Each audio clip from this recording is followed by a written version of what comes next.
वारकरी संप्रदायातील थोर महात्मे व महाराष्ट्रातील विचारवंतांची दुर्मिळ कीर्तने, प्रवचने, व्याख्याने ऐकण्यासाठी सुरेश महाराज सूळ या यूट्यूब चॅनलला अवश्य सबस्क्राईब करून बेल आयकॉन दाबा. तुम्ही सदाचार मंत ब्रह्मवादी, तुमची वाग्नदी ब्रह्मरूप, सत्य वचन जळ पवित्रते निर्मळ, कृतार्थतेने केवळ झालोसे मी, हा तुमचा विश्वास दृढ आहे मज, तुम्ही माझे पूज्य परमदेव. नामदेवरायांनी ज्ञानोबारायांनी संयुक्तपणाने केलेली जी तीर्थयात्रा आहे आणि त्या तीर्थयात्रेचं संपूर्ण इत्थंभूत वर्णन ज्याच्यामध्ये आहे असं नामदेवरायांच्या गात्यातलं एक सुंदर प्रकरण म्हणजे तीर्थावळी. त्या तीर्थावळीचा विचार आपण गेले 3 दिवस करत आहोत.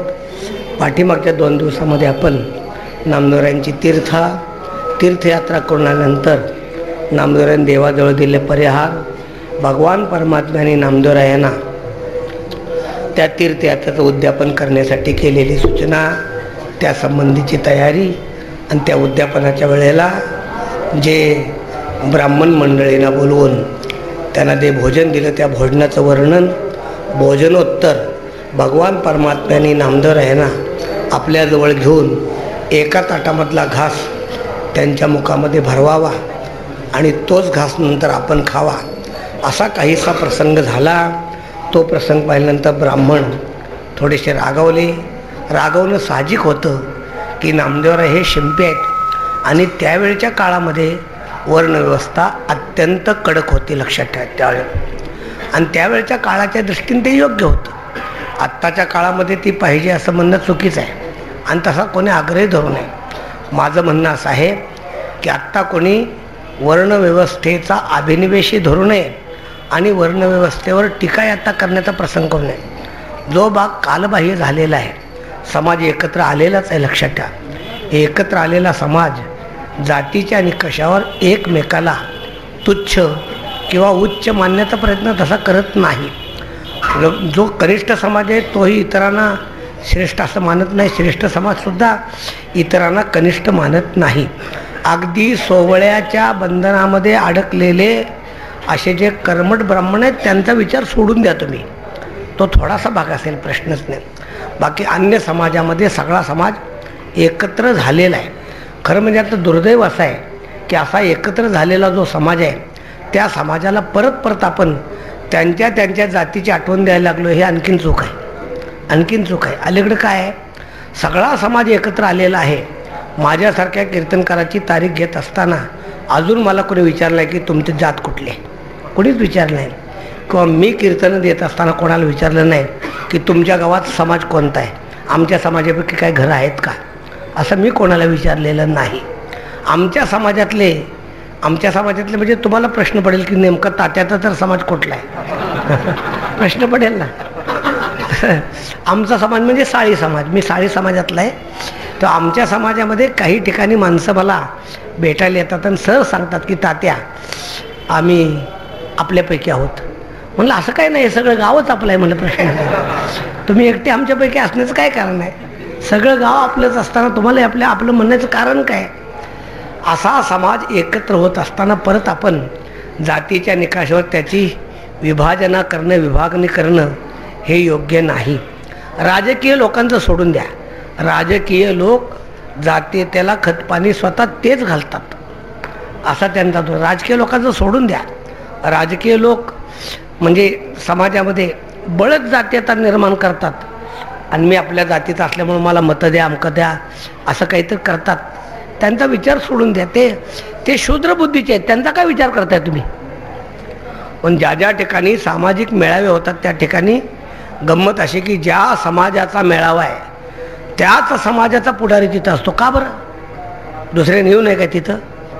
वैकुंठवासी रामदास बाबा मनसुख यांनी सांगितलेलं वाक्य तुम्हाला सांगतो.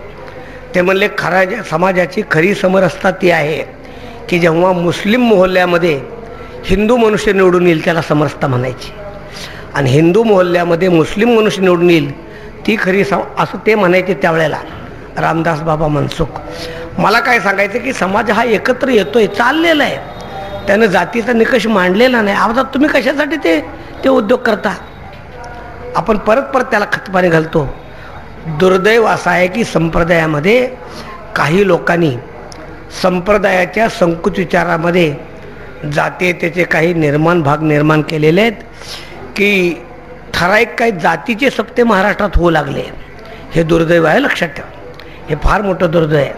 मग ज्या जातीचा सप्ता, त्या जातीचाच महाराज, त्या जातीचाच पकवाजा, त्या जातीचेच टाळकरी, त्या जातीचेच गवई, त्या जातीचाच मंडपवाला, एवढंच नव्हे त्या जातीचाच आचारी, इतकंच नव्हे त्या जातीवाल्याकडून पंक्ती. काय भानगडं सांगा, हे केवढं मोठं दुर्दैव सांगा. हे आमच्या बुद्धीला पटत नाही, पण आता त्याला अपरिहार्य आहे. ज्या त्या भागामध्ये गेल्यानंतर ते अपरिहार्य आहे. असो, मला हा भाग वाढवायचा नाही. तर ज्या त्या काळामध्ये जी ती बंधनं होती, ती बंधनं त्या त्या काळामध्ये ती आवश्यक होती. कर्मठ ब्राह्मणांना हे आवडणार नाही, बरोबर आहे ना, प्रश्नच नाही.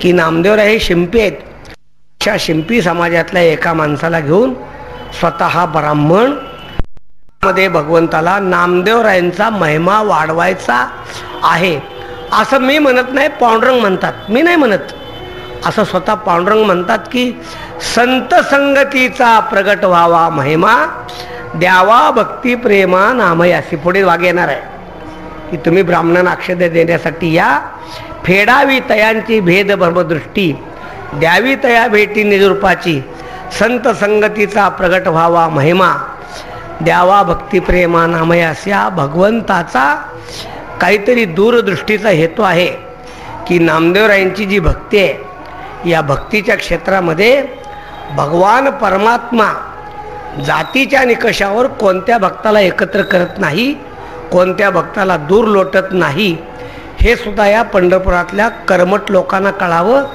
हा काहीसा भगवंताचा त्याच्यातला मूलभूत हेतूच आहे. मी एवढं सगळं का सांगितलं, तर भगवान परमात्मा नामदेवरायाबरोबर जेवले, त्या ब्राह्मणांना राग आला.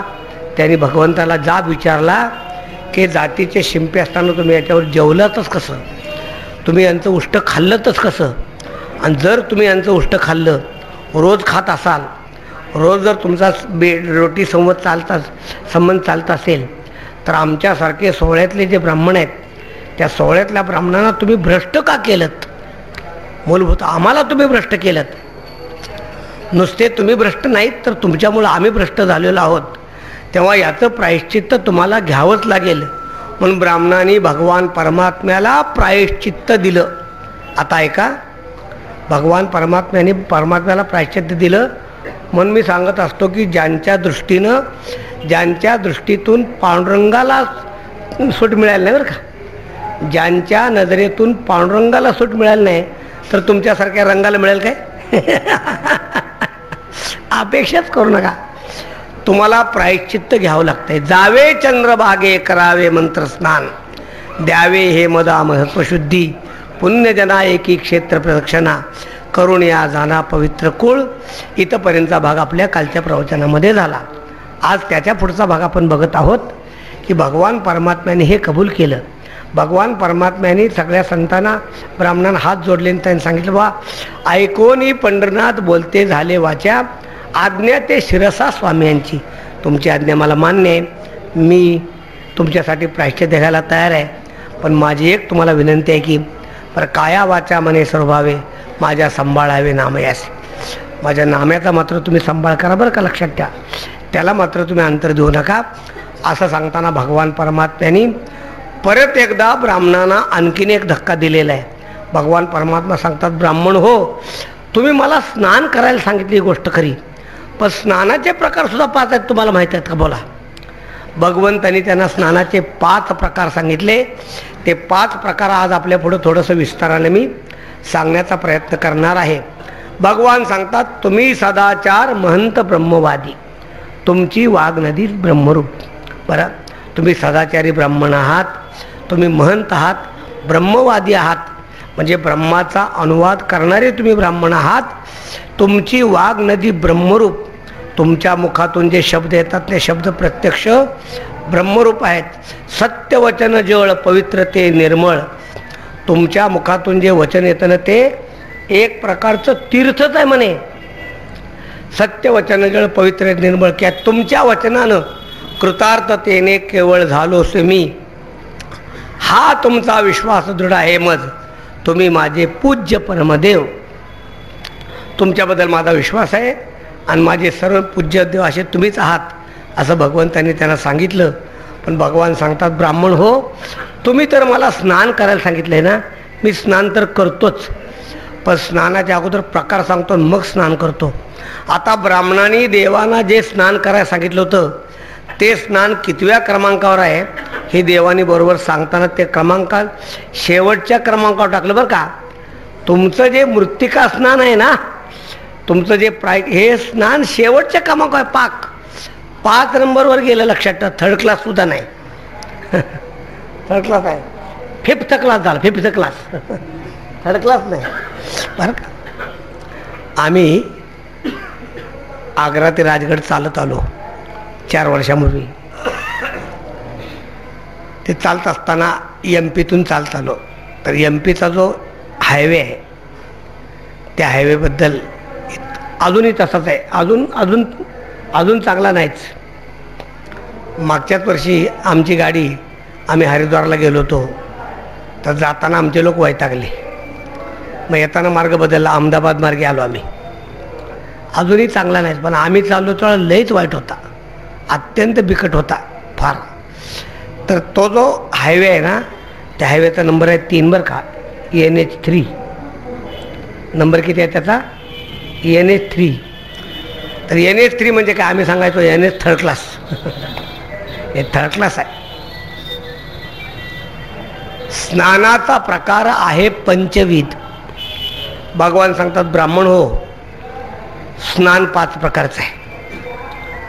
मला वाटतं सदाचार मकरंदमध्ये माधव महाराज मगरांनी 12 प्रकारचे स्नान दिले आहे ना. त्याच्यामध्ये वायू स्नान आहे, वरुण स्नान आहे, मृत्तिका स्नान आहे. 12 प्रकारची स्नानं त्यांनी दिलेली आहेत. माधव महाराजांना संग्रह करण्याचा खूप छंद होता, खूप संग्रह करायचे, खूप त्यांना छंद होता. बरं, आपल्या कर्मे खरमुख ब्रह्मा देखा आहे ना, आहे की नाही? कर्मे खरमुख ब्रह्मा देखा, हे जे प्रमाण आहे ना, त्या प्रमाणाचा विचार. ते एक दिवशी माधव महाराज माझ्याकडे आले, म्हणले, तात्या मला सापडला पुरावा. म्हणले, काय? कर्मे खरमुख ब्रह्मा देखा, ब्रह्मदेवाचं तोंड गाढवाचं कशामुळे झालं हे मला सापडलं म्हणे. असा ते एखाद्या गोष्टीचा पिच्छा पुरावा खूप करत असत. खूप पुराणांचा त्यांचा अभ्यास खूपच होता, त्यात वादच नाही, खूप अभ्यास होता. एकदा ते मला काय म्हणले, तात्या म्हणले, वाहे टाळ टाळ्या टाळी याचा अर्थ मला सांग. आता कोणी विचार केलाय? म्हणले, टाळ म्हणजे काय? टाळ म्हणजे टाळ, टाळ्या म्हणजे काय सांग. म्हणजे टाळ्या म्हणजे टाळ्या, आणि टाळी म्हणजे काय? आता टाळी म्हणजे काय सांगा? टाळी म्हणजे टाळी. म्हणलं, मला टाळी म्हणजे एक वचन, टाळ्या म्हणजे अनेक वचन. नाही म्हणले, असं नाही, या तिन्हीचे अर्थ 3 आहेत. आता कोणाचं डोकं चालतंय सांगा? मग त्यांनी मला सांगितलं की तुला माहीत नाही, वाहे टाळ टाळ्या टाळी. तर टाळ म्हणजे टाळ, टाळ्या म्हणजे हातानं वाजवलेल्या टाळ्या, आणि टाळी म्हणजे जिभेनं उच्चारलेलं नामस्मरण. आहे का नाही का मला? जिभेनं उच्चार नामस्मरण. मग त्याच्यासाठी तुला पुरावा सांगतो. म्हणले, ऐक. म्हणलं, सांगा पुरावा. तुका म्हणे अंतकाळी जाती टाळी बैसून. आहे का नाही? मोठ्या अभंगामध्ये एक प्रमाण आहे माऊली, लावण्या टाळी नलगे बैसावे. तिथं टाळी म्हणजे जीभ, असा त्यांचा एक कल्पक स्वभाव होता. आणि खऱ्या अर्थाने ते हाडाचे संशोधक होते बरं का, प्रश्नच नाही. एकदा काय मला म्हणले,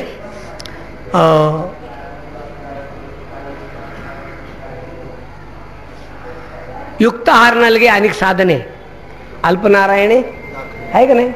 युक्ताहार नलगे अनेक साधने अल्पनारायणे दाखविले, कलियुगा माझे करावे कीर्तन तेने नारायण. आहे का नाही? ते म्हणले, पहिल्या चरणातला नारायण कोण आहे, दुसऱ्या चरणातला नारायण कोण, दाखव. आहे का नाही? गंमत सांगा. आपल्याला घामच फुटतोय का नाही? मी म्हणलं, महाराज मला काय सांगता येत नाही, तुम्हीच सांगा. ते म्हणले, पहिल्या चरणातला नारायण म्हणजे व्यासो नारायण. अल्पनारायणे दाखविले. कुठं आहे सांगा? तरावया जना केले भागवत, गोवळे गोपी भक्त व्यासे सांगितलेले भक्ती याची, तरावया पार भव सिंधू. म्हणले, व्यासो नारायण, आणि दुसऱ्या चरणातला नारायण कोण आहे? तो म्हणले, विष्णू नारायण. अशी त्यांची संशोधकाची फार चांगली दृष्टी होती. 12 प्रकारची स्नानं त्यांनी सांगितली आहेत. आता ती माझ्याही पाटण्यात सध्या. ते सदाचार मकरंद फोटो घेतलं तरच सांगता येईल, मला नाही सांगता येणार नाही. इथं 5 प्रकारचं स्नान सांगितलेलं आहे. स्नानाचा प्रकार आहे पंचविध. सांगेन विदगद भाव त्याचा, आरती ठेवणी दृष्टी, विवेक घ्यावा पोटी, प्रत्यय येईल भेटी अनुभवाची. भगवान परमात्म्याने उत्तम स्नान सांगितलं. उत्तमाहुनी उत्तम सत्यवाक स्नान. 1 नंबरचं स्नान सांगितलेलं आहे खरं बोलणं. अवघड आहे बरं का. खरं सांगायचं म्हणजे अवघड आहे.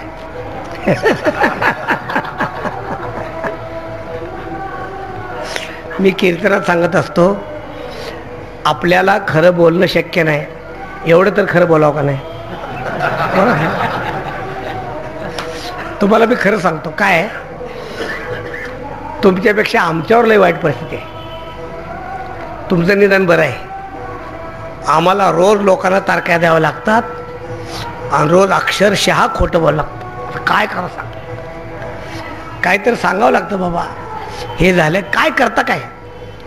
आमच्याकडं अकबर शेख नावाचा मुस्लिम समाजातला कीर्तन करून आमच्याकडं सातारा जिल्ह्यात अकबर आबा मोठा फेमस कीर्तनकार. मुस्लिम या निकषावर तो खूप फेमस झाला. लोकांनी त्याला डोक्यावर घेतला आम्ही सगळ्यांनी, आणि होता सुद्धा चांगला तो, त्यात वाद नाही. तर त्याला पुढं कीर्तन वाढायला लागली आणि मग कीर्तन चुकवच करायला लागला. मग लोकांना पत्र जायचं आणि त्या पत्रात असं लिहिलेलं असायचं की आमच्या मातोश्रीनं देवाज्ञा झाल्यामुळे येऊ शकत नाही. असं प्रत्येक पत्रात एकंदर 12 पत्र गोळा केली आम्ही 12 तारखेची 12 पत्र गोळा केली आणि त्यांच्याकडे एवढं म्हणलं, आबा तुम्हाला एकंदर आया किती होत्या तेवढं सांगा. म्हणजे भगवान श्री तुम्हाला 12 आया होत्या का लक्षात येतं. म्हणले नाही, 12 पत्र बघा 12 तारखेची बघा लक्षात येतं. एका 15 दिवसात ठीक आहे ना, प्रश्नच नाही. तुम्हाला काय 12 आया होत्या का. बरं, दुसरी गोष्ट, तुम्ही मुस्लिम समाजामध्ये असल्यामुळे असं सुद्धा शक्य असू शकेल असं समजा, लक्षात प्रश्नच नाही. बरं जाऊ द्या, अवघड आहे एवढं सांगतो. मी माझ्या मनाला काही वेळेला असा प्रश्न विचारला की कोणतंही कारण नसताना तू खोटं का बोलतो सांग. मी प्रश्न विचारलेला आहे, त्या प्रश्नाचं उत्तर मला सापडलेलं नाही. तुम्हाला सापडलं तर चांगली गोष्ट आहे, सांग. आता एक साधी गोष्ट सांगतो. उमेश भावांचा मला फोन आला, तात्या कुठेपर्यंत आला आहे. आता काय सांगा तुम्ही, खरं सांगा. काय सांग, जिथं असेल तिथंच सांगू का नाही. नाही, आम्ही 20 किलोमीटर पुढं सांगतो त्यांना. कधी बघा, गावकरी आम्हाला विचारतात कुठंपर्यंत आलाय. आता आम्ही असतो 50 किलोमीटर लांब, त्यांना सांगतो 20 किलोमीटरवर आलो. आता हे खोटं बोलायचं काय कारण आहे का तेवढं तुम्ही सांगा लक्षात द्या. सरळ सांगू का नाही 50 किलोमीटर पण नाही. त्यांचा विश्वास संपादन करण्यासाठी आम्ही आणखीन 20-30 किलोमीटर कमी करून पुढचं अंतर सांगतो. असा कितीचा प्रसंग सांग. उत्तम आहुनी उत्तम सत्यवाक स्नान. तर खरं बोलण्याला केवढा शास्त्रामध्ये आधार आहे हो. खरे बोले तरी फुकासाठी जोडे अरे. बस याच्यावर तुम्हाला खूप मला सांगता येईल, खूप. बरं, नुसतं किती किंमत आहे खरे बोलण्यासाठी. एवढा खरं बोलण्याचं हे तप आहे बुधा, हे तप आहे ना. 7 आणि आहे का नाही, मितुले आणि बोलत असताना ज्ञानोबारायांनी पहिला गुण सांगितलाय 7. कदाचित मायेच्या दृष्टीने कमी पडलं तर चालेल, पण पहिलं सत्य बोला, लक्षात ठेवा. समर्थ रामदास स्वामी सांगतात, सदा सत्य बोला, यदा तथ्य चाला, बहुमानिती लोक येणे तुम्हाला. मना सर्वता सत्य सांडू नको रे, मना सर्वता मिथ्य मांडू नको रे. समर्थांचे गोड श्लोक आहेत, फार सुंदर श्लोक आहेत समर्थांचे. तर सांगायचं कारण सत्य बोलणं हे एक तप आहे देवा. माझ्या सत्यवादाचे तप वाचा केले बहुत कल्प. ज्ञानोबाराय सांगतात, माझ्या वाचेनं सत्यवादाचं तप कितीतरी कल्प केलं, म्हणून तर गीतेमध्ये मी प्रविष्ट झालो. तया फळाचे महादीप पातलो प्रभू. माझ्या वाचेनं सत्यवादाचं तप केलं की खरं बोलणं. बरं, भीष्माचार्यांचं विशेषण सांगताना ज्ञानोबराय सांगतात, हा सत्यशौर्य निपुण, सत्यामध्ये निपुण आणि शौर्यामध्ये निपुण. एकदा भीष्माचार्यांना सभेमध्ये दुर्योधनानं प्रश्न विचारला की पितामह, पांडव नेमके कुठं असतील तेवढं सांगा. आता हे सभेत विचारलं तो, कदाचित 4 भिंतीच्या आत थोडंसं लबाड बोललं तर काय एवढी अडचण नाही, पण सभेमध्ये लबाड बोलायचं नाही असं तुकोबाराय सांगतात. लटकी गाही सभ्यात देता पती तागळा. सभेमध्ये कधी लटकं बोलायचं नसतं. सध्याच्या सभाचा विचार करू नका. सध्यांच्या सभा खोटं बोलण्यासाठीच असतात, पण हे सदाचार संपन्न लोकांच्यासाठी हा नियम आहे ना. लटकी ग्वाही सभ्यात. आता सभेमध्ये बोलायचं कसं खोटं बोलावं, तिथं सुद्धा भीष्माचार्यांनी खरं बोलण्याचा नियम पाळला बरं का. त्यांनी तो नियम पाळला. कसा पाळला ते म्हणले, राजा, पांडव कुठं असतील हे सांगता येत नाही, पण जिथं पांडव असतील तिथं परिस्थिती कशी असेल ते तुला आम्ही सांगतो.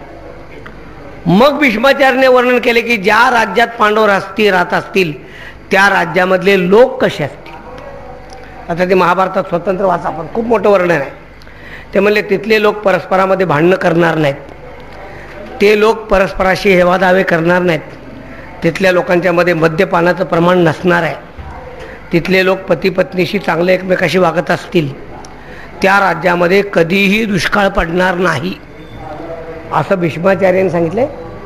कधीही दुष्काळ पडणार नाही त्या राज्यामध्ये. तुम्हाला आश्चर्य वाटेल की पांडव हे विराट नगरीमध्ये होते आणि विराट नगरीमध्ये आमच्याकडली वाई, आमच्याकडची वाई म्हणजे विराट नगरी आहे. तर वाईमध्ये पांडव राहत होते, तर अजून वाईला दुष्काळ नाही. हे बघा, अजून नाही. महाराष्ट्रामध्ये एवढा वर्ष नाही सध्या, तरी वाईमध्ये सुकाळ आहे. पांडवांच्या वास्तव्यांचं हे एकंदर गुण आहेत, लक्षात ठेवा. कुलम पवित्रम जननी कृतार्था वसुंधरा पुण्यवती च तेन अपार संवित सुखसागरेस्मिन लीनम परब्रह्मणी यस्य चेतः. ज्या ठिकाणी महात्मे राहतात तो देश पवित्र असतो, लक्षात ठेवा. तो काळ पवित्र असतो, तिथले सगळे लोक पवित्र असतात. तर ही किंमत आहे खरं बोलण्याची. आमचे नामदेव शामगावकर एक गोष्ट सांगतात. ते सांगतात, एक बाई नदीच्या काठावर नदीतलं पाणी आणून वाळूत ओतत होती. एका माणसाने ते पाहिले, नदीतलं पाणी वाळूत ओतण्यामध्ये काय असेल आहे, आणि हा निरर्थक उद्योग बाई हा का करत असतील. निष्फल म्हणाय त्याला, कशासाठी करत असेल. अहो बाई काय करताय, हात केला, बोल नकोस. ती पाणी ओततच राहिली. बऱ्याच काळ तिनं पाणी ओतलं आणि ओतल्यानंतर तिचं पाणी ओतण्याचं काम संपलं. मग तिनं आपलं हातपाय धुतले, 15 तोंडाचा घाम बिम पुसला, नदीतलं पाणी जरा प्याली यथेच्छ आणि काठावर शांत बसली. दमली होती ना. तो मनुष्य तिच्याजवळ गेला, बाई आता विचारू का. विचार, तुम्ही हे काय करत होता. नदीतलं पाणी वाळून काय करत होता काय. ती म्हणले, बाबा रे, माझ्या बहिणीच्या घराला आग लागली, ती विझवत होती. आता हे तर आणखीन आगाऊपणा झाला. बहिणीच्या घराला आग लागली, विझवत होते तुम्ही. हो, काय डोकंच चाले ना. ते म्हणले, तुमची बहीण कुठं राहते. केळगावात. आणि तुम्ही पाणी कुठं ओतताय. इथं. इथल्या पाण्यात ती आग विजती. कशावरून. बघून यायचा जा. केळगावमध्ये मुंगशाचं घर आहे, तिथं बघून यायचा. तो मनुष्य गेला. त्या गावात त्याने चौकशी केली तर लोक म्हणले, खरोखर दुपारी एका बाईच्या घराला आग लागली होती, पण ती आग अर्धा-पाऊण तासामध्ये विझली, आपोआप विझली. आता हे आश्चर्य करायचं. त्याचं डोकं फिरलं, तो परत आला. त्याने त्या बाईचे पाय धरले. म्हणले, बाई मी हार पत्करली. काय ताकद आहे. तुम्ही इथं आग विझवली, तिथं विझली. ही ताकद तुमच्यात कशी आली. ती बाई हसली. बाबा रे ही ताकद एवढ्यासाठी आली, मी जन्मात कधी खोटं बोललेलं नाही. काय सांगतायत नाही, नुसत्या हे लक्षात ठेवा. काय कसं आहे, दिली चाले वाचा क्षय मागिल्या आहे ना, वाचेमध्ये ताकद असते. लक्षात ठेवा की ती वाचेतली ताकद आपण एखाद्याला खर्च केली तर आपल्या ताकदीचा क्षय असा तुकोबराय सांगतात, ज्ञानोबराय सांगतात. वाचा सिद्धी पावाल आहे का नाही, अज्ञापक होवाल आहे का नाही, वाचा सिद्धी पावाल म्हणजे वाचेमध्ये सिद्धी येत असते देवा. कशी येत नसते. राजा बोले दळ आले, राजाने सांगितलं ऑर्डर. ऑर्डर म्हणलं की लगेच तिकडं पाकिस्तानवर गोळीबार होतोच का नाही. आणि काजी बोले दाढी आले, काजी बोलला ऑर्डर. काय नाही, कोणी हल्लं नाही, त्याच्या दाढीवरचे केस तेवढे हल्ले का नाही. अशीच आमोची आई असती सुंदर, अशीच आमोची आई असती सुंदर रूपमती, आम्हीही सुंदर झालो असतो वदले छत्रपती. हे वाक्य शिवाजी महाराजांनी म्हणणं वेगळं आणि पुढाऱ्यांना म्हणणं वेगळं आहे का नाही. पुढारी म्हणू शकतो का अशीच आमची आई असते, नाही म्हणू शकत. कारण का, त्याला जिथं जाईल तिथं आई लागते ना. आणि मग कसं काय, अवघड गोष्ट आहे. चला, का सांगितलं मी आपल्याला, तप कसं ते पेरचं, तप कसं आहे ते सांगा. नामदेवरायांचं चिंतन चाललंय. नामदेवराय सांगतात बोलू ऐशा बोले, जेने बोले पांडुरंग डोलतो देवा. आणखीन काय पाहिजे. नामदेवरायांच्या कीर्तनामध्ये पांडुरंग डोलत होता, हैबतराव बाबांच्या भजनामध्ये ज्ञानोबाची समाधी डोलत होती. लक्षात ठेवा, आपल्या कीर्तनात माणसं सुद्धा डोलत नाहीत, आणि डोलायला लागली तर जागृतीत नाही, झोपेत डोलतात. बस चला, तप आहे. त्या माणसानं विचारलं बाई माझ्या अंगामध्ये ही ताकद येईल का. ती म्हणली येणार नाही. काय येणार नाही, आता तू जीवनात भरपूर खोटं बोललायस ना, आता येणार नाही. मग मला काय, ते म्हणले आजपासून तू खोटं बोलण्याचं बंद कर, खरं बोल आजपासून. तर आजपासून 12 वर्षानंतर तुला पशुपक्ष्यांची भाषा कळेल, एवढं तुला प्राप्त होईल. म्हणलं ठीक आहे रामकृष्ण हरी, आता तर खरं बोललं पाहिजे बुवा तुम्ही आले म्हणून.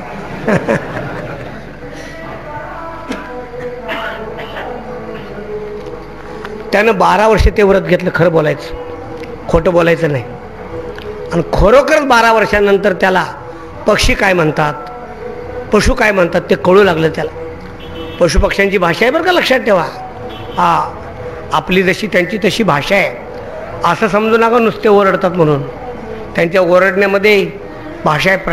प्रश्न एखाद्या ठिकाणी कावळा जर ओरडू लागला तर 5 मिनिटामध्ये कावळे जमा होतात. बघा तुम्ही कधी बघा.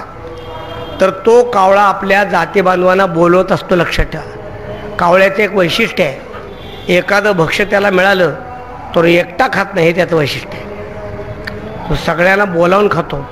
कावळ्याचं दुसरं वैशिष्ट्य आहे, एक तर कावळा मेलेला दिसत नाही. लक्षात ठेवा, कावळा मेलेला दिसत नाही कधी, माकड मेलेला कधी दिसत नाही.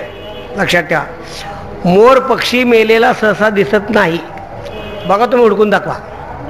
हत्ती मेलेला दिसत नाही. वनामध्ये हत्ती मरतो ना तर दिसत नाही. हत्ती मरताना एकांतात जातो आणि तिथं मरतो. आपल्या हत्तीच्या भावकीमध्ये मरत नाही, तो लांब जातो अगदी जिथं हत्ती. काय त्यांचं निसर्ग आहे हा. एखादा कावळा चुकून मेला तर किती कावळे जमतात बघा ना, किती कावळे जमतात. इतके त्यांचं इतकं प्रचंड एकी आहे. लक्षात, मोठी एकी आहे बरं का, प्रश्न नाही. कावळ्यामध्ये अशी एकी आहे, कुत्र्यामध्ये एकी आहे देवा, कुत्र्यामध्ये. मग रात्रीच्या काळी आळंदीतलं एक कुत्रं जर भुंकलं तर सगळ्या आळंदीतली कुत्री भुंकतात. कधी बघा, कधी एका कुत्र्यानं जर भुकला तर आता घोंडरे आळीमध्ये एखादं कुत्रं भुकू लागलं तर त्याच्यामुळं पलीकडच्या आळीत काय संबंध आहे का हो? काय नाही. पण तिकडलं कुत्रं झोपलेलं उठतं लगेच भुकतं. तर ते कुत्रं जेव्हा भुकतं ना तेव्हा ते कुत्रं पहिल्या कुत्र्याला सांगत असतो, तुम आगे बढो हम तुम्हारे साथ आहे. लक्षात ठेवा. मला वाटतं बुवा लोकांनी त्यांच्याकडून काय शिकलं पाहिजे. कुत्र्याकडून सुद्धा प्रश्नच नाही, असा आहे, वादच नाही. मग त्याच्यामध्ये एवढी कुत्री भुंकू लागली तर एखादं बारकं कुत्रं सुद्धा अपवाद नाही. 2 महिन्याचं बारकं पिलू ते बी भुंकतं. आणि एखादं अति म्हातारं कुत्रं ते सुद्धा भुंकतं. अति म्हातारं कुत्रं ते बसलेलं असतं, मान पायात घालून झोपलेलं असतं, उठण्याच्या अंगात त्याच्यामध्ये त्राण नसते, भुंकण्याचं त्राण नसतं, पण मान खाली घातलेल्या होतात. माझं म्हणणं आपल्यामध्ये तेवढं तर ऐक्य असू द्यायला लागलं. घेतला एखाद्या बुवाने निर्णय तर जा की त्याच्या पाठी, मग काही बिघडतं का? लक्षात आपण लगेच म्हणणार असं सांगणारे संप्रदायातले हे कोण, त्यांना हा हक्क कोणी दिला? मोठी अडचण आहे. लक्षात असं आहे. पंढरपुरातला प्रसंग सांगतो तुम्हाला. काय आहे, पांडुरंगाच्या गालावर केमिकलमुळं थोडंसं हे खड्डा पडला होता. तर बडव्याने कोणाला न सांगता त्याच्यात एमसील भरली आणि ते प्रकरण पुढं आलं बाहेर. त्याच्यावर गरमागरम चर्चा झाली आणि मला पत्रकारांनी विचारलं, आता मी काय सांगेन सांगा, बडव्याच्या विरुद्ध सांगेन का? नाही. आमचा आणि बडव्याचा विरोध आहे ते कारण वेगळं आहे. देवा, माझं जाहीर स्टेटमेंट आहे बघा तुम्ही. मी वर्तमानपत्रात सांगितलं होतं की बडव्यांनी त्यावेळेला जो निर्णय घेतला आहे तो चांगल्या हेतून घेतला आहे, त्यामुळे त्याचं भांडवल कोणी करू नये. आपण हे लक्षात ठेवा. जाऊ द्या, मला सांगायचं कारण आपण सत्यापाशी आलो होतो ना. त्यांच्या पशुपक्ष्यांची भाषा आहे बरं, पशुपक्ष्यांची भाषा आहे, लक्षात ठेवा. आता तुम्हाला कुणाला कळणार नाही बरं का बुवा, तुम्हालाही कळणार नाही, बुवालाही कळणार नाही. आमच्या भागामध्ये कोंबडी car car car car car car car car करायला लागली की तिचा अर्थ वेगळा असतो. कोकोक कोक कोकोक कोक करायला तिचा अर्थ वेगळा असतो. ते दोन्हीचा काय अर्थ असतो ते कीर्तन प्रवचनात सांगत नाही, खाजगी बेटा मग सांगतो, लक्षात ठेवा.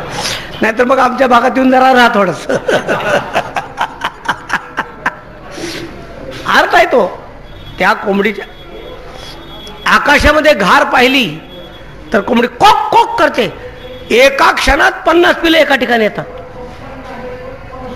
अजून सांगतो तुम्हाला, वाघ जो ओरडतो ना, त्या वाघाच्या ओरडण्यामध्ये एकंदर 12 प्रकार आहेत. बोला, आपल्याला माहिती नाही, 12 प्रकारचा ओरडतो.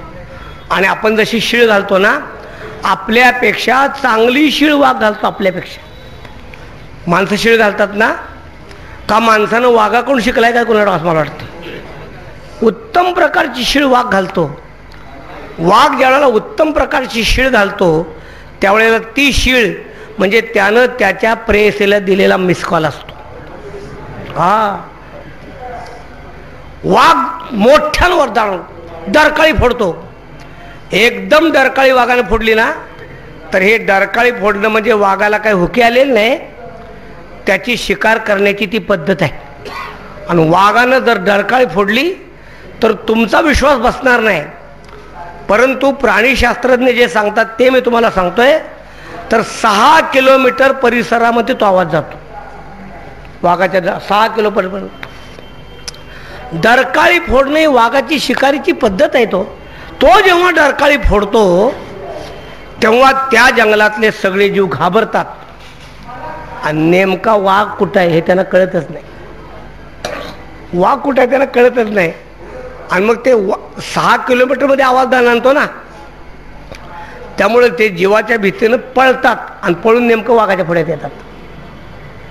दिशाभूल झाल्यामुळे वाढवत नाही. पशुपक्ष्यांची भाषा आहे. तर पशुपक्ष्यांची भाषा त्या माणसाला कळू लागली, त्याला आनंद झाला. तो त्या बाईकडे, बाई तुमच्या कृपेने मला भाषा कळू लागली, चांगली गोष्ट आहे, आता खरं बोलण्याचं व्रत सोड नकोस.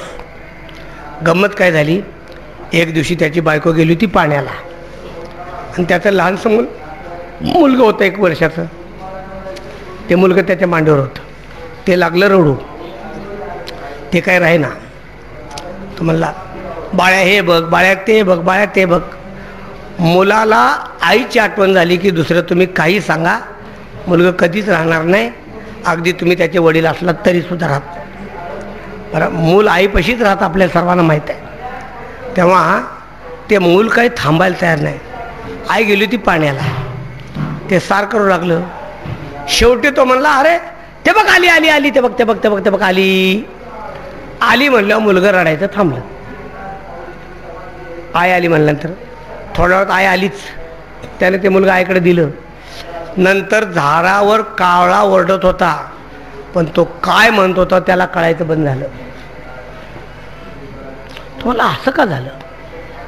तो त्या बाईकडे परत, बाई पक्ष्यांचा आवाज आता समजत नाही मला, काय भानगड आहे. ती म्हणले तू खोटं बोलला असतील. नाही बा, खोटं नाही बोललो, आठवण कर. नाही खोटं बोललो. तुला कावळ्याचा आवाज बंद कावळ्याचा बंद केव्हा झाला सांग. म्हणला मी माझ्या मुलाला मांडीवर खेळवत होतो. काय झालं सांग. खेळवताना मी त्याला सांगितलं, ते रडू लागलं. पण त्याला रडता म्हणलं थांब तुझी आई आली बघ. ती बाई म्हणली आली होती का. नव्हती. मग का बोललास. अरे बापरे, एवढं बी चालत नाही. ती बाई म्हणली एवढं सुद्धा चालत नाही. आता त्या माणसाचं तेवढं चालत नाही तर आपलं एवढं कसं चालायचं. आपण ज्याचा त्याचा विचार करूया. तेरी चूप मेरी चूप सगळा कारभार गपचूपच बराय का नाही सांगा. लक्षात ठेवायचं. सत्य वाक या परते पावन आणिक नाही. बरं, आता दुसरी गोष्ट सांगतो. दुसरी गोष्ट काय, वनामध्ये गाईच्या पाठीमागं कसाही लागला. एक मुलगा घरातून गेला. निर्बुद्ध होता, निर्बुद्ध, काही कळत नव्हतं त्याला अजिबात. अक्षरशत्रू घरच्या लोकांनी हाकलून दिला. तो वनात गेला आणि त्यानं वनात ठरवलं आपण तपश्चर्या करायची. पण तपश्चर्या काय करायची. बाकीचे लोक मंत्राचं पुरस्चरण करत होते. हो, मंत्राचं पुरस्चरण करत होते. याला समजे ना, आपण मंत्रच माहीत नाही तर काय करायचं. काही नाही. तो काय करायचा, गंगेची आंघोळ करायचा, झाडांची फळं खायचा आणि एका कट्ट्यावर नुसताच बसायचा. नुसताच इकडे तिकडे बघत. एक त्यानं व्रत घेतलं की खोटं बोलायचं नाही. आता गंमत काय झाली, एक दिवशी एका गायच्या पाठीमागे कसाय लागला. तो कसाईने एका आमका झाडाच्या खाली आला आणि त्याने या मुलाला विचारलं की बाबा रे, गाय पाहिलीस का. आणि त्याच्या लक्षात आलं आता घोटाळा आहे. हा कसा आहे, गायला मारणार आहे. आपण पाहिली म्हटलं तर गाय मरेल. नाही म्हटलं तर 12 वर्ष झालं आपण साधना करतोय. 12 वर्षामध्ये आपण खोटं बोललेलं नाही. आपल्याला दुसरी काही साधना येत नाही. नाही पाहिली कसं म्हणायचं. तर ऐका, तो शिकलेला नव्हता, त्याला सुभाषित माहीत नव्हतं, त्याला काव्य करता येत नव्हतं. तरीसुद्धा त्याच्या मुखातून आपोआप वाणी बाहेर पडली. या पश्यती नसा ब्रूते, या ब्रूते सान पश्यती. या पश्यती नसा ब्रूते, या ब्रूते सान पश्यती. त्यानं सांगितलं, जिनं पाहिलेलं आहे ती बोलत नाही, जी बोलते तिनं पाहिलेलं नाही. तो कसाय म्हणला, तसं नव्हे, तुम्ही गाय पाहिलेलं आहे का. तो म्हणला, मी तुला तेच सांगतोय, जिनं पाहिली ती बोलत नाही, जी बोलते तिनं पाहिलेलं नाही. त्या कसायच्या लक्षात आलं हे अर्धवट आहे. कसाय निघून गेला, गाय वाचली. या पश्यती नसा ब्रूते म्हणजे जी दृष्टी पाहते ती बोलत नाही. या ब्रूते नस पश्यती, जी वाणी बोलते ती पाहू शकत नाही. दृष्टीनं पाहिलेलं आहे पण बोलण्याची क्षमता तिच्याकडे नाही. वाणी बोलते पण पाहण्याची क्षमता तिच्याकडे नाही. खोटं बोलल्याचा आरोप आला नाही. गाय सुद्धा वाचली का नाही. आमच्या नामदेवाच्या भाषेत सांगतो तुम्हाला, ज्यानं बघितलंय त्याला सांगता येत नाही, ज्यानं सांगतंय त्यानं बघितलेलं नाही. आप्पांची भाषा, आपली माडी भाषा, आप्पांची आपली माडी भाषा असते. आप्पा सांगायचे मला काहीच येत नाही, आप्पांची भाषा बरं. ते म्हणायचे मला काहीच येत नाही, पण पहिल्या नंबरमध्ये मी असतो. कसं काय कोणाला ठाऊक. सगळ्या पहिल्या नंबरच्या कीर्तनकारामध्ये मी असतो म्हणायचे. असो, मला सांगायचं, जिनं पाहिलेले आहे ती बोलत नाही. खोटं तर बोलले नाहीत आणि गाय तर वाचले का नाही? वाढवत नाही. एका स्नानामध्ये एवढं थांबून चालणार नाही. तुकोबाराय सांगतात, असत्य वचन होता सर्व घडी, जरी लग्न घडी परोपकार. लग्नामध्ये सुद्धा खोटं बोलायला परवानगी तुकोबाराय देत नाहीत. व्यासाने दिलेली आहे. भागवताच्या अष्टमस्कंदामध्ये बळीराजाला शुक्राचार्यांनी जेव्हा उपदेश केला तेव्हा व्यासाने 5 ठिकाणी खोटं बोलण्यासाठी परवानगी दिलेली आहे. बरं, स्त्रीषु विवाहेषु आहे ना, वृत्त्यर्थे स्त्रीषु वृत्त्यर्थे प्राण संकटे. स्त्रियांशी बोलताना खोटं बोला म्हणून सांगितले. का सांगितले आम्हाला माहीत नाही. ज्यांना स्त्री असतील त्याने आपल्याला विचारा. स्त्रियाशी खरं बोलणं सांगितलेलं आहे. अरे विवाहेषु, विवाहामध्ये खोटं बोला. वृत्त्यर्थे, वृत्ती म्हणजे आपली उपजीविका. प्राण संकटे, तुम्हाला एखादा मारायला आला, बोलो हिंदू आहे क्या? बोल नाही भाई, हम इस्लाम आहे. प्राण वाचवायचा असतो ना. वृत्त्यर्थे प्राण संकटे. 5 ठिकाणी खोटं बोलायला व्यासाने परवानगी दिलेले, तुकोबारायांनी दिली नाही. काय गंमत आहे पहा. तुकोबाराय म्हणले लग्न जमत असलं तरी सुद्धा खोटं बोलू नका. माझा भाऊ होता आणि व्यसनी होता. त्याचं लग्न करण्याचा प्रसंग आला होता.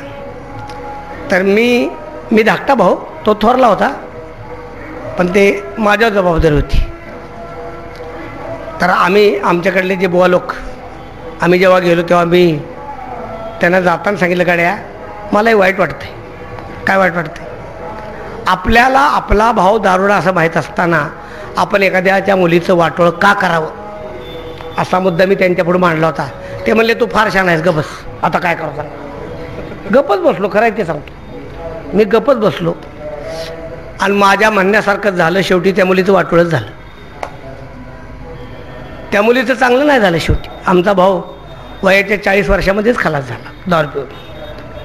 मला सांगायचं कारण असं आहे, विवाह तुकोबारायांना मान्य नाही.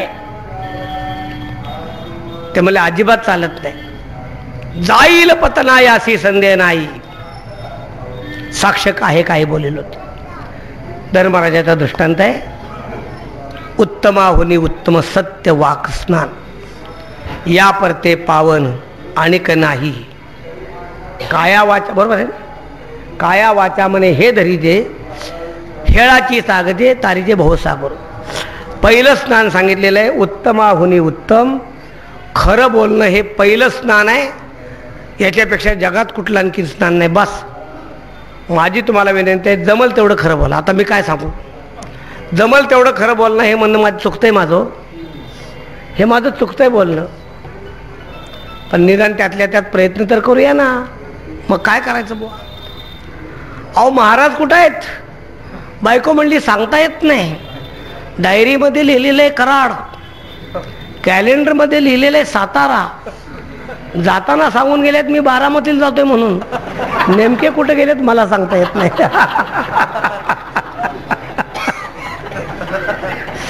मग काय नाही. जिथं बुवा गेला होता ते जाऊन तिथं जाऊन हानलान काय विचार करायचा. चोपला भरपूर बॉल तिथं जाऊन लोकांनी. काय कुठल्या बॉलला चोपला ते तुम्हाला माहिती आहे. मी नाव कशाला सांगा. कसा अंदाज लागायचा तेवढं सांगा ना. कसा अंदाज लागायचा. हवामान खात्यानं आजचं हवामान जाहीर केलं. कसं जाहीर केलं आहे का? त्यानं जाहीर केलं हवामान खात्याने, आज आकाश निरभ्र राहील, नाहीतर तुरळक पाऊस पडेल, नाहीतर अतिवृष्टी होईल. काय पडेल ते तुम्ही घ्या प्रश्न. संदिग्धम. रस्त्याच्या कडेला झाडाच्या खाली एक सामान्य माणूस बसला होता. त्याने अचूक भविष्य सांगून आहे. थोडीशी आपली पानं बिनं मांडून बसला होता. लोक म्हणायचे बुवा आज पाऊस येईल का? वर बघायचा, काही शक्यता कमी, येणार नाही. आभाळ एवढा आहे, नाही म्हणलं येणार नाही. म्हणले आज पाऊस येईल का महाराज? 4 वाजेपर्यंत नक्की येईल. म्हणले आबाळ बिबाळ काय नाही, नक्की येईल. त्यानं सांगितलं पाऊस येणार नाही तर यायचाच नाही, आणि त्यानं सांगितलं यानं यायचाच. शेवटी लोक म्हणले तुम्ही ज्योतिषशास्त्र कुठं शिकलात? तो म्हणला कुठंच शिकलेलं नाही. खरं तुम्हाला सांगतो मी शिकलेलोच नाही मुळात, मी आहे अशिक्षित, अक्षरांची माझी ओळख नाही. मग तुम्ही अचूक भविष्य कसं काय सांगता? ते म्हणले काही नाही, माझ्या घरामध्ये ट्रान्झिस्टर आहे, सकाळी हवामान खात्याचा अंदाज ऐकतो आणि त्याच्या उलटं सांगतो, माझं बरोबर आहे. लक्षात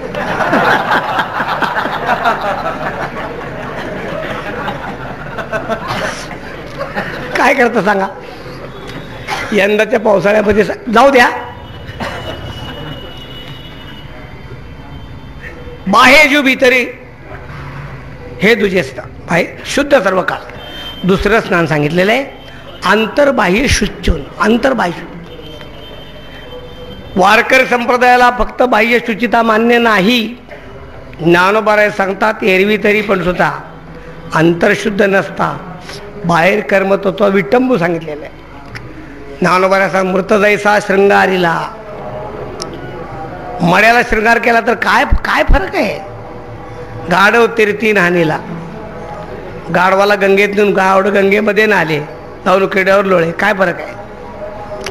कडू दुधिया मागेला गुळे जैसा, दूध कडू दूध भोपळा, त्याला गुळ भरपूर घातला, सुंठ घातली, वेलदोडे घातले, काय उपयोग आहे? ओसग्रही तोरण बांधिले, काय उपयोग आहे? उपवासे अन्य लिंपिले. ज्या माणसाला जेवण मिळालं नाही त्याला म्हणले जरा थांब, त्याला मध्ये बसवला आणि चारी बाजूनी महादेवासारखा दहीभाताने लिंपला. तो मला लागतं त्यातले 2 घास माझ्या तोंडात घाला की नाही. का कुंकुम सिंदूर केले कांतहीनेने. ज्ञानोबाराय सांगतात पती नसलेल्या बाईनं शृंगार केला, काय उपयोग आहे? आंतरबाह्य शुचिता पाहिजे आहे. मग काय? बाहेरी कर्मेक शाळेला, भीतरी ज्ञाने उजाळीला, आहे ना. कर्मानं बाह्य भाग स्वच्छ केला आणि भीतरी ज्ञाने उजळीला. अंतःकरणामध्ये ज्ञानानं उजळला ना, हे आंतरबाह्य शुचिता, ही शुचिता संप्रदायाला मान्य आहे, लक्षात ठेवा. दोन्ही बुवांचा आग्रह आहे आचारसंहिता संप्रदायामध्ये, आचारसंहिता खूप दिवसाचा आग्रह आहे बुवांचा आचारसंहिता. तर कोण ऐकायला त्या बुड्ढी कहते सच मगर सुनता है कोण? अशा अवस्था झाल्या. कोण आपलं ज्यानं त्यानं आपापल्यापर्यंत सांभाळा, तर मग दुसरं काय सांगा प्रश्न. मी एका बुवाला असं सांगितलं, बुवा कीर्तन संपल्यानंतर म्हणलं महाराज तुम्ही कीर्तनामध्ये मध्यंतरी जे संस्कृत बोललात ते संस्कृत जरा अशुद्ध येत आहे, थोडंसं व्यवस्थित बघून बोला, ह्याच्या पुढं थोडंसं बघून बोला. तो म्हणला तुमचं जिथं खपल तिथं तुम्ही खपवा, आमचं खपल तिथं आम्ही खपवतो. आता त्याला कोणती आचारसंहिता सांगायचं तेवढं तुम्ही मला सांगा. लक्षात अशा भूमिका तयार झालेल्या आहेत. तर आंतरबाह्य शुचिता पाहिजे, प्रश्नच नाही. आणि हे लक्षात ठेवा की आंतरशुचिता पाहिजे आणि बाह्य नसली तर चालेल, हाही घोटाळा आहे. दोन्ही पाहिजे. बाईनं घर झाडल्यानंतर अंगण का झाडते हो? घर झाडलं ना, अंगण का झाडते? वार आलं तर अंगणातला कचरा घरात येतो म्हणून अंगण झाडते. लक्षात, हे अंगण झाडणं म्हणजे बाह्य शुचिता आहे आणि घर झाडणं म्हणजे आंतरशुचिता आहे. आमचे गुरुजी शम आणि दम याच्यासाठी हा दृष्टांत द्यायचे. म्हणजे शम म्हणजे आंतरशुचिता आहे, दम म्हणजे बाह्य शुचिता आहे. इंद्रियांचं दमन कशासाठी? बाह्य विषय इंद्रियांच्या द्वारात आत येतात देवा. लक्षात. आणि मग आंतरशुचिता कशासाठी? सदैव वासना त्यागो शमोवयम इति शब्दितः. सतत वासनेचा त्याग केला पाहिजे. पुढं तिसरं स्नान ते आलेलं आहे. तर दुसऱ्या स्नानामध्ये ज्ञानोबा भगवान सांगतात बाहेजू भीतरी शुद्ध सर्व काळ हे दुजे निर्मळ शुद्ध स्नान हे दया सदैव घडे भाग्ययोगे मग तया न लगे अनेक काही. साधन काही. आंतरबाह्य शुचिता राखणं हे आवश्यक आहे, लक्षात ठेवा. जशी मुंबईला पुण्याला जाऊन राहिलं की मग लक्षात येतं की मुंबई पुण्यातले लोक टॉयलेटसुद्धा किती स्वच्छ ठेवतात. टॉयलेट किती स्वच्छ ठेवतात मुंबई पुण्यातले लोक. त्यांचं टॉयलेट जेवढं, त्यांचं शौचालय जेवढं चांगलं आहे तेवढं आपलं देवालय नाही.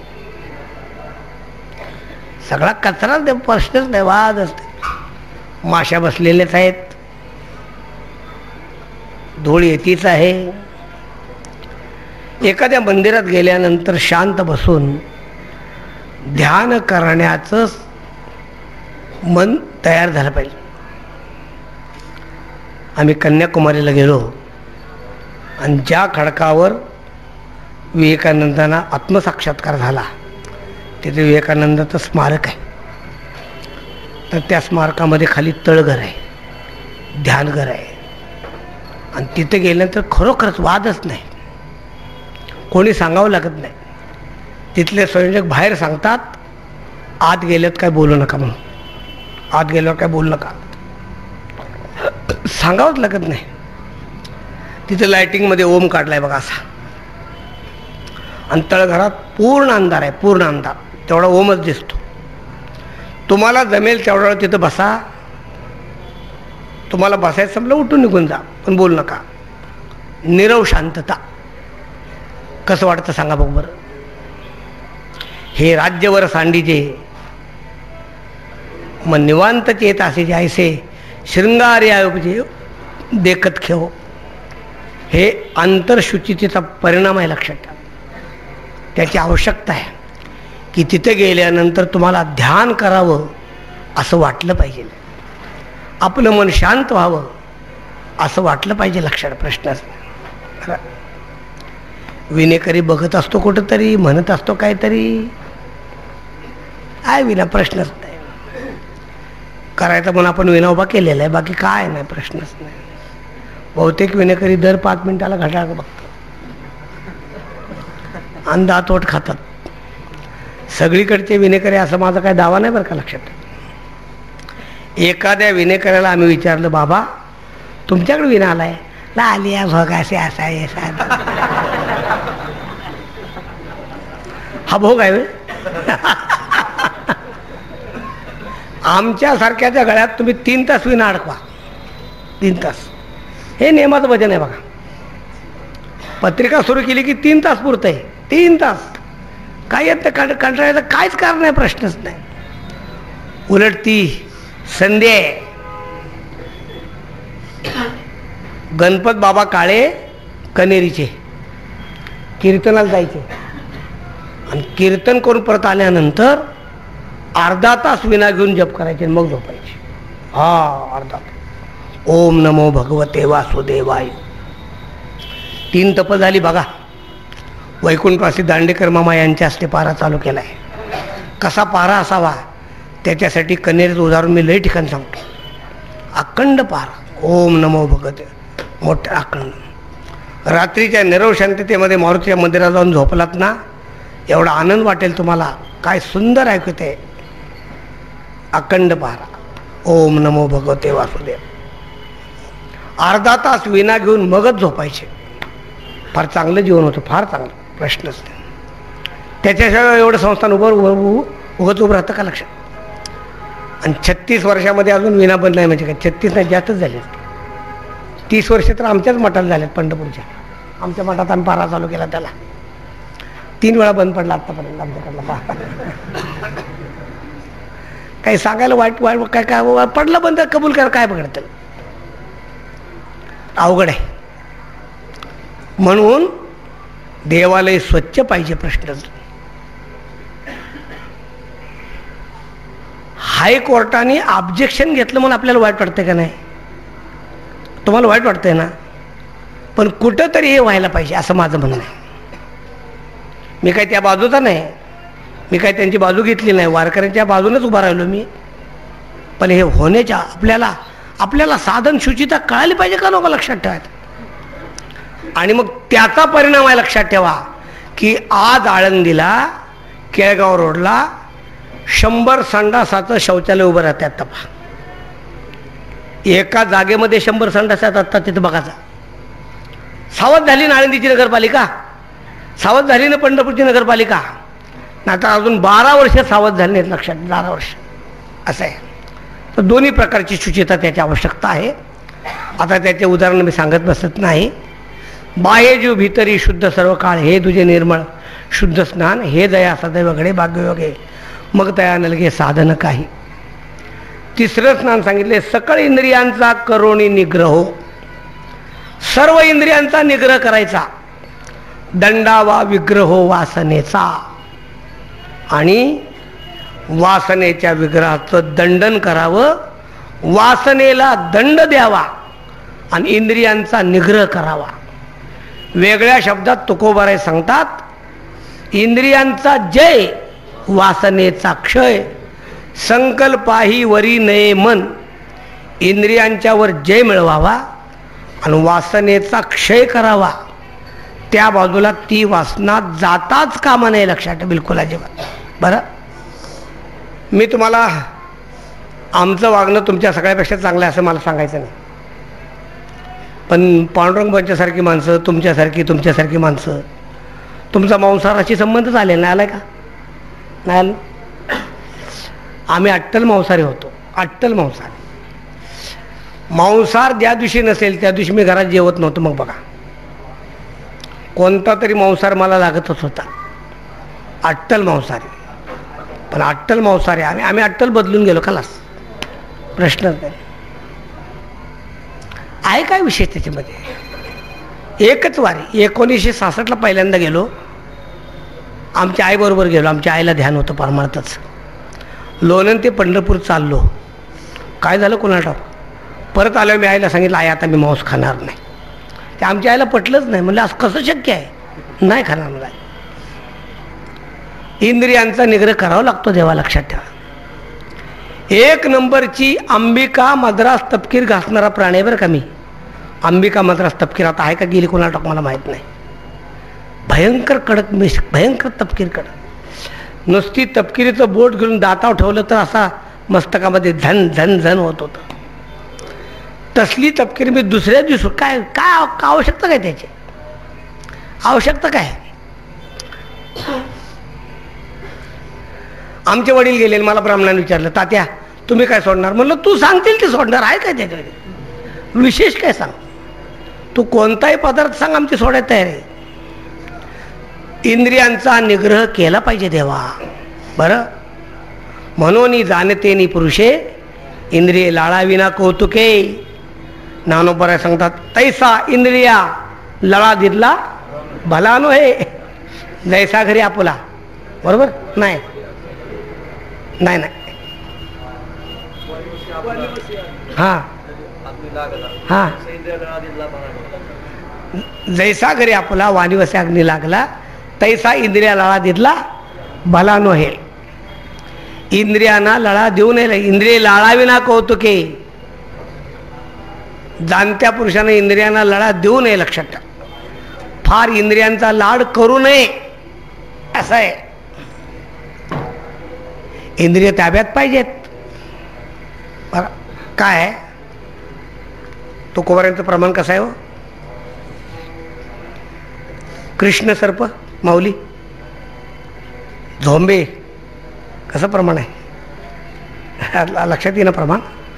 आमचे गुरुजी सांगायचे, कृष्ण सर्प, काळा सर्प असा गळ्याच्या खाली धरावा लागतो. असा थोडी जरी मूठ ढिली झाली, खला थोडी मूठ ढील झाली तरी सुद्धा फोडेल लगेच. मग तिथं सुट्टी नाही अजिबात, बिलकुल नाही. हा, सर्प शांती रूपे न म्हणावा भला. सर्प शांती रूपे न म्हणावा भला, झोंबे खवळ्याला तात्काळही. सर्प शांत म्हणून भला म्हणू नका. लक्षात ठेवा. वैष्णव सदाला मंदिराच्या आवारामध्ये बसलोय, प्रवचन ऐकतोय म्हणून बरं आहे ना. इथून उठल्यानंतर काय सांगता येत नाही. तुम्ही सगळे तसेच आहात असा माझा आरोप नाही तुमच्यावर. पण अवघड आहे. हे अवघड आहे लक्षात. पहा, जया त्या अभ्यासाची घरटी, यमनिमाची ताटी, जे म्हणा ते सदा मोठी धरण, तेही की जती कासाविसी. या इंद्रियांची इंद्रिय कासावीस करतात बाबा, कासावीस करतात. असा आहे, प्रश्नच नाही. बलवान इंद्रिय ग्रामो विद्वांसमपि करशती. विद्वानाला तर पहिल्यांदा ज्ञानी अशी तरी होती ती पैल होती. ज्ञानाला तर अगोदर डबऱ्यात घालतात, अगोदर लक्षात. आई जैमिनीचा दृष्टांत सर्वांना माहीत. सकळ इंद्रियांचा करुणी निग्रह. इंद्रियांचा निग्रह केला पाहिजे. दंडावा विग्रह वासनेचा. हे तुझी जे निर्मळ घडे जया स्नान. हे स्नान ज्याला घडतं त्याला वेगळं अनुष्ठान करा, नलगे अनुष्ठान त्याला अनुष्ठान करावं लागत नाही. लक्षात. आता चौथं स्नान सांगितलं. हे 3 स्नानं जी सांगितल्यात ना, ती आपल्या स्वतःच्या आचरणासाठी सांगितल्यात, आपल्याला अनुष्ठानासाठी. चौथं स्नान सांगितलंय ते इतरांच्या बद्दल तुमच्या मनामध्ये अनुकंपा पाहिजे आहे, त्याच्यासाठी सांगितलेलं आहे. सर्वाभूती करुणा हेची पैचवते स्नान. आता खरं म्हणजे पहिल्या 3 स्नानापेक्षा एक 3 स्नानापेक्षा सोपं आहे बरं का. सोपं आहे कुठल्या दृष्टीनं? मनाची विशालता केली तर सोपं आहे. सर्वाभूती करुणा हेची पै 4थे स्नान. साधितो सज्जन विरळा कोणी. ज्या विरळ्या सज्जनाला कोणाला हे जमत नाही ना, आता काय बोलतात ना पांडुरंग आहे, त्याचे निदर्शने जळती महाराशी तो सर्वात तीर्थासी. तीर्थरूप नुसतं त्याच्या दर्शनामध्ये पापाचा परिहार देवा. नुसत्या दर्शनामध्ये पापाचा परिहार आहे. दुडणा महाराजांनी एक दृष्टांत सांगितलं. एका सज्जन ग्रस्ताला कुष्ठ होतं. तो का ज्योती म्हण, बाबा काय होय? काय नाही म्हणले, तुमच्या पूर्वकर्माचं फळ आहे. कसं जाईल? एखाद्या महात्म्याच्या भेटीनं. महात्मा कसा भेटेल? ते म्हणले, तुमच्याच गावात एक शेठजी राहतात, सज्जन आहेत. त्यांनी श्रावण शुद्ध पौर्णिमेला की यज्ञ केला होता. त्या यज्ञाचं फळ त्यांना मागा. तो गेला ग्रस्त. शेठ म्हणले, काय महाराज? काय नाही, मला काहीतरी पाहिजे. काय पाहिजे बोला. म्हणले, पैसे नाही, पैसे नकोच मला. तुम्ही श्रावण शुद्ध पौर्णिमेला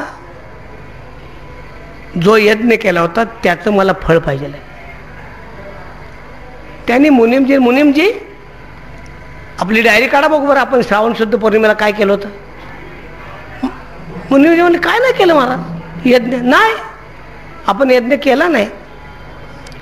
ते म्हणले, तुम्ही होकार तर द्या खरं. बरं ठीक आहे, चला आम्ही त्या दिवशी यज्ञ केला होता, त्याचं पुण्य तुम्हाला देऊन टाकलं. त्याला संकल्प सोडला आणि 8 दिवसामध्ये त्या माणसाचं शरीर सरळ झालं. क्या बात आहे. तो त्या ज्योतिषाकडे गेला. काय होय? ते म्हणले, त्यांनी श्रावण शुद्ध पौर्णिमेला पुण्य केलेलं. काय पुण्य केलेलं आहे त्यांना जाऊन विचारा. परत गेले. म्हणले, महाराज हे माझं अंग बघा. अरे हो, पण आम्ही यज्ञ केलंच नाही, कसं काय? ते म्हणले, तुम्ही बघा काय केलं असेल. त्याने विचारलं, मुनिमजी श्रावण शुद्ध पौर्णिमेला आपण कुठं होतो बघा बरं जरा.